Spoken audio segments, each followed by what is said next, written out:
వక్రతుండ మహాకాయ సూర్యకోటి సమప్రభ నిర్విఘ్నం కురు మే దేవ సర్వకార్యేషు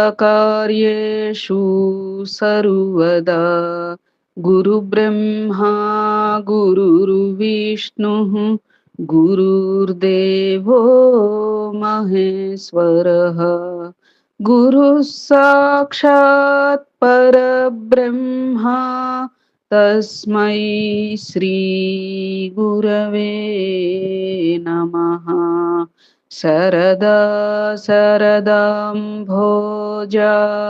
వదనా వదనాంబుజే సర్వదా సర్వదాస్మాకం సన్నిధిః సన్నిధిం క్రియాత్. ఓం గం గణపతయే నమః. సద్గురవే నమః. శ్రీ మహాసరస్వత్యై నమః. మనము వైశాఖ పురాణం 24వ అధ్యాయానికి చేరుకున్నామమ్మా. 23వ అధ్యాయ పరంగా మనం కుండిలుడి యొక్క పూర్వజన్మ గాథ గురించి తెలుసుకున్నాము. నేటి అధ్యాయ పరంగా మనం వాయు శాపము అనేటువంటి అంశం రీత్యా కథాంశాలు తెలుసుకోవడానికి ప్రయత్నం చేద్దాం. శ్రీలక్ష్మీనారాయణాభ్యాం నమః. ఓం నారాయణం నమస్కృత్య నరం చైవ నరోత్తమం దేవీం సరస్వతీం వ్యాసం తతో జయముదీరయేత్. వాయు శాపం. అంబరీషునితో నారదుడు ఈ విధముగా వైశాఖ మాహాత్మ్యమును వివరించెను. శృతదేవుడు శృతకీర్తికి శంఖవ్యాధుల సంవాదమును వివరించుచు ఇట్లనెను. శంఖముని మాటలను విని కిరాతుడు ఇట్లనెను. స్వామి, విష్ణువునుద్దేశించి చేయు ధర్మములు పూజలు ప్రశస్తములు. వానిలో వైశాఖమాస వ్రతధర్మాదులు మరింత ప్రశస్తములని చెప్పిరి. బ్రహ్మజ్ఞాని, ఆ విష్ణు ఎట్టివాడు? వాని లక్షణమేమి? వానిని చెప్పు ప్రమాణమేది? వానిని తెలుసుకొనుట ఎట్లు? వానికి చెందిన ధర్మములేవి? దేనిచే అతను సంతోషించును? నీ సేవకుడనగు నాకీ విషయములను దయయుంచి చెప్పగోరును అని శంఖమహామునిని సవినయముగా అడిగను. శంఖుడును, కిరాతుడా వినుము చెప్పెదను. శ్రీ మహావిష్ణువు రూపము పాపరహితము, ఆలోచనకు అందనిది. బ్రహ్మ మొదలైన దేవతలు మహాత్ములకు మునులను తెలుసుకొనజాలనిది.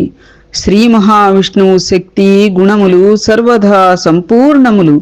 నిశ్చయముగా సమస్తమునకు అధిపతి ఆయన. గుణరహితుడు, నిష్కలుడు, అనంతుడు, సచ్చిదానంద స్వరూపుడు. చరాచర స్వరూపము సాటిలేనిది. దీనికి అధిపతి ఆశ్రయము శ్రీ మహావిష్ణువు. ఇవన్నీ పోయినను శ్రీహరిస్థానము పోదు. ఆయన నిత్యుడు. ఉత్పత్తి స్థితి సంహారము ఆవృత్తి ప్రకాశము బంధమోక్షములు వీని ప్రవృత్తులన్నీయు నివృత్తులను కూడా పరమాత్మ వలననే జరుగును. ఇది ఏ పరబ్రహ్మ లక్షణం. ఇతడే పరబ్రహ్మ అని జ్ఞానుల అభిప్రాయం. జ్ఞానులు శ్రీమన్నారాయణుడే పరబ్రహ్మ అని చెప్పుదురు.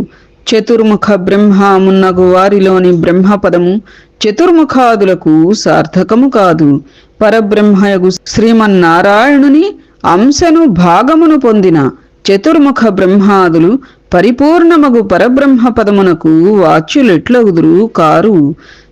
జన్మాద్యస్య యతః అను సూత్రము వలన శ్రీమన్నారాయణుడే సర్వవ్యాపకమగు పరబ్రహ్మ పదార్థమని వేదాంతము కూడా నిర్ణయించినది.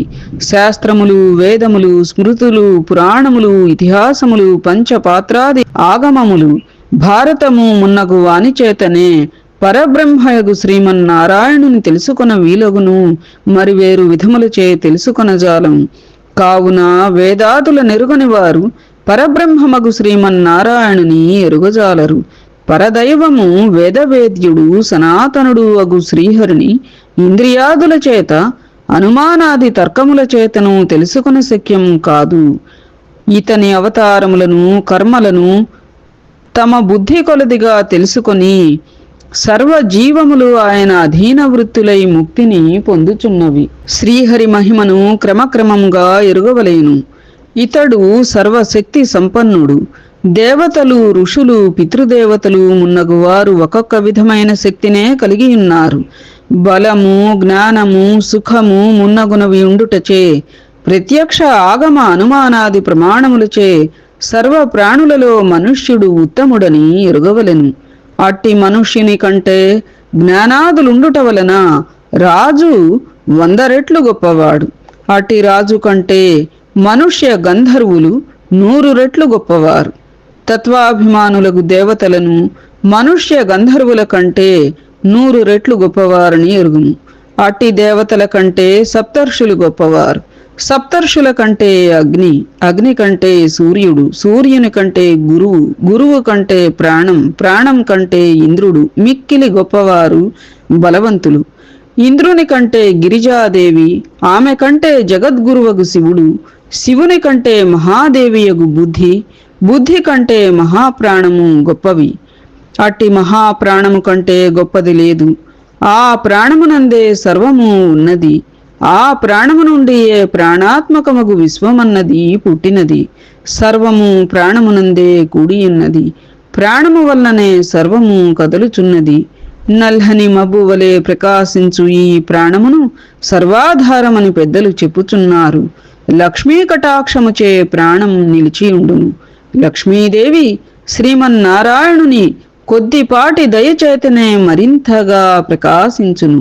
అట్టి సర్వాధారుడు, సర్వోత్తముడు అగు శ్రీ మహావిష్ణువు కంటే గొప్పది, సమానమైనది ఏదీనూ లేదు అని శంఖుడు వివరించుచుండగా కిరాతుడు, స్వామి, ప్రాణం అన్నిటికంటే గొప్పదో, ప్రాణము కంటే విష్ణువు గొప్పవాడో వివరించండి అని ప్రార్థించెను.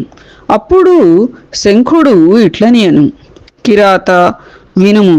సమస్త జీవులు పరిశీలించి నిర్ణయించిన ప్రాణాధిక్యమును చెప్పుదును వినుము. పూర్వము శ్రీమన్నారాయణుడు బ్రహ్మాండమును సృష్టించి బ్రహ్మాదులతో ఇట్లనెను, దేవతలారా, నేను మీ దేవతల సామ్రాజ్యమునకు బ్రహ్మను అధిపతిగా అనగా రాజుగా నియమించుచున్నాను. మరి మీలో గొప్పవారెవరెవరో చెప్పినా వానిని యువరాజుగా చేయుదును. అతడు శీలము, శౌర్యము, ఔదార్యము మున్నగు గుణములను కలిగి ఉండవలనని శ్రీహరి పలుకగా ఇంద్రాదులు నేను గొప్ప అనగా నేను గొప్ప అని పరస్పరము వివాదపడిరి. కొందరు సూర్యుడు గొప్పవాడు అనిరి, కాదు ఇంద్రుడు గొప్పవాడు అని కొందరనిరి. కొందరు ఏహి అనక మౌనముగా ఉండిరి. ఇంద్రాది దేవతలు యువరాజు పదవికి తమలో తగినవారు ఎవరో తెలియక నిర్ణయించుకొనలేక శ్రీమన్నారాయణుని కడకుపోయి ఆయననే అడిగిరి. అప్పుడు శ్రీహరి నవ్వుచూ, విరాట్ పురుషుడు సృజించిన ఈ స్థూల దేహం వైరాజమనబడును. ఈ దేహమున చాలా మంది దేవతలు అంశరూపమున ఉండిరి. ఏ దేవుడు ఏ దేవుని అంశ ఈ శరీరము నుండి బయటకు వచ్చిన ఈ దేహము పడిపోవునో, ఎవరు ప్రవేశించిన లేచునో అతడే ఆ దేవుని అంశయే బ్రహ్మ తర్వాత యువరాజు పదవికి తగిన దైవమని పలికెను. శ్రీహరి చెప్పిన మాటలకు దేవతలందరూ అంగీకరించిరి. స్థూల శరీరమును పాదముల నుండి ముందుగా జయంతుడను దేవశ్రేష్ఠుడు వెలుపలికి వచ్చెను. అప్పుడా శరీరం నడవలేకయుండెను. కాని వినుట, చూచుట మున్నగు సర్వ కార్యములను చేయుచుండెను. అప్పుడా దేహిని కుంటివాడు అనిరి. స్థూల దేహము గుహ్యావయవం నుండి దక్షుడను ప్రజాపతి ఈవలకు వచ్చెనను శరీరం పడిపోలేదు. వినుచు, చూచుచు, పలుకుచు గాలిని పీల్చుచుండెను. తరువాత హస్త ప్రదేశము నుండి ఇంద్రుడు వెలుపలకు వచ్చెను. అప్పుడా దేహిని హస్తహీనుడు అనిరి. ఆ శరీరము ఇంద్రుడు బయటకు వచ్చినను చూచుట మున్నగు వానిని చేయుచూనే ఉండెను. తరువాత కన్నుల నుండి సూర్యుడు వెలుపలికి వచ్చెను. చూపు లేకపోయినను ఆ శరీరం వినుట మున్నగు పనులను చేయుచుండెను. దేహము ముక్కు నుండి అశ్వనీ దేవతలు వెలుపలకు వచ్చిరి. వాసన చూడలేకపోయెను గాని వినుట మున్నగు వానిని శరీరం చేయుచునే ఉండెను. దేహము చెవుల నుండి దిక్కులు వెలుపలికి వచ్చినవి. అప్పుడా దేహికి వినికిడి శక్తి లేకపోయెను. చెమిటివాడనిరి. చూచుట మున్నగు పనులను చెయ్యిచుండెను. దేహము నాలుక నుండి వరుణుడు వెలుపలికి వచ్చెను. దేహికి రుచి తెలియకుండెను. వినుట మున్నగు వానిని చేయిచుండెను. శరీరము మాత్రము పడిపోలేదు. పిమ్మట వాక్కునకు అధిపతియగు అగ్ని బయటకు వచ్చెను. ఆ శరీరి మాట లేకపోవుటచే మూగవాడు అయ్యను. చూచుట మున్నగు వానిని చేయుచునే ఉండెను. జ్ఞానస్వరూపుడగు రుద్రుడు శరీరము నుండి వెలుపలికి వచ్చెను. శరీరికి జ్ఞానము లేదు గాని వినుట మున్నగునవి ఉండెను. తరువాత ప్రాణము వాయువు వెలుపలికి వచ్చెను. అప్పుడు ఆ శరీరం కన్నులు చెవులు మాట మున్నగునవి పనిచేయుచున్నను నిశ్చేష్టమై పడిపోయెను. దీనిని చూచి దేవతలందరూ ఆశ్చర్యపడిరి. అప్పుడు శ్రీహరి ఇట్లనెను, ఇట్లు నిర్జీవమై పడిన శరీరమును ఏ దేవత ప్రవేశించి లేవదీయునో అతనే యువరాజు అని పలికెను. శ్రీహరి మాటలను విని జయంతుడు పాదములను ప్రవేశించెను. దక్షుడు గుహ్యమును ప్రవేశించెను. ఇంద్రుడు హస్తములను ప్రవేశించెను. సూర్యుడు కన్నులలో ప్రవేశించినను ఆ కళేబరము కదలలేదు. వీళ్ళంత ప్రవేశించినా కూడా కదలట్లా అన్నమాట కళేబరం. దిక్కులు చెవులలో ప్రవేశించెను. అగ్ని ప్రవేశించినను కళేబరం మాట రాలేదు, కదలలేదు. రుద్రుడు మనస్సులో ప్రవేశించినను కళేబరం కదలలేదు. పిమ్మట ప్రాణము ప్రవేశింపగా ఆ శరీరం లేచెను. అప్పుడు బలము జ్ఞానము ధైర్యము వైరాగ్యము బ్రతికించుట మొదలగు వానియందు శక్తిమంతమగు ప్రాణమునే యువరాజుగా దేవతలు భావించిరి. శరీరము జీవించుటకు కారణమగుటచే ప్రాణమే సర్వాధికారి అని అనిరి. ఈ ప్రాణము తన అంశల చేత పూర్ణ భాగము చేత ప్రపంచమంతటను వ్యాప్తమై ఉండెను. ప్రాణహీనమగు జగత్తు లేదు. ప్రాణహీనమగు ప్రాణియు ఈ సృష్టిలో లేదు.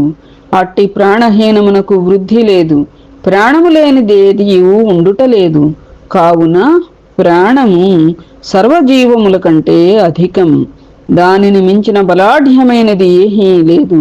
ప్రాణము కంటే గొప్పవారు సమానులు ఎవరునూ ఉన్నట్లుగా ఎవరునూ చెప్పలేదు, చూడలేదు. ప్రాణదేవుడు ఒక్కడే అయినను ఆయా పనులను చేయుటచే బహుస్వరూపుడగుచున్నాడు. అది అన్నిటల్లో కూడా ప్రాణమే కదా ఉండేది. అది ఒక్కటే అయినప్పటికీ అన్ని జీవులలోనూ ఉండటంతో ఆ రూపాలు బోలుడు బహుస్వరూపుడగుచున్నాడు అన్నట్లుగా. ప్రాణము సర్వోత్తమమని ప్రాణోపాసన పరులు అనుచున్నారు. సర్వ సృష్టికి వినాశనమునకు స్థితికి ప్రాణదైవమే సమర్థం. విష్ణువు తప్ప మిగిలిన దేవతలెవరునూ ప్రాణమును తిరస్కరించలేరు. ప్రాణదేవత సర్వదేవాత్మకము సర్వదేవమయము నిత్యము శ్రీహరిని అనుసరించియుండును. శ్రీహరి వశమున ఉండును.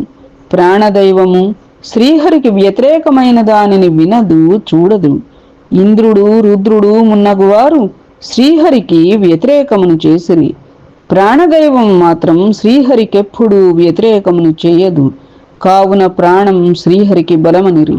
శ్రీ మహావిష్ణువు మహిమను లక్షణములను తెలిసిన జీవి పూర్వకర్మవశమున సిద్ధమైన స్థూలము తన శరీరముపై ఉన్న కుబుసమును విడిచినట్లు విడిచి తుదకు సర్వోత్తమము వినాశవహితమును అగు శ్రీహరి పదమును చేరుచున్నాడు.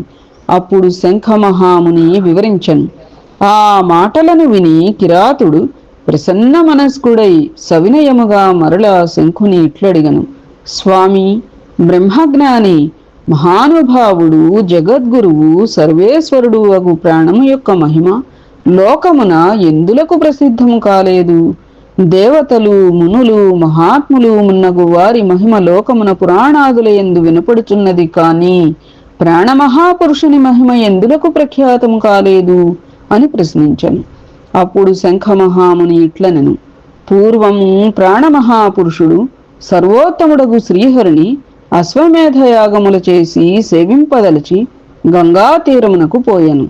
నాగళ్లతో ఆ నేలను దున్నించి శుద్ధి చేసి యాగశాలలను నిర్మింపదలిచెను.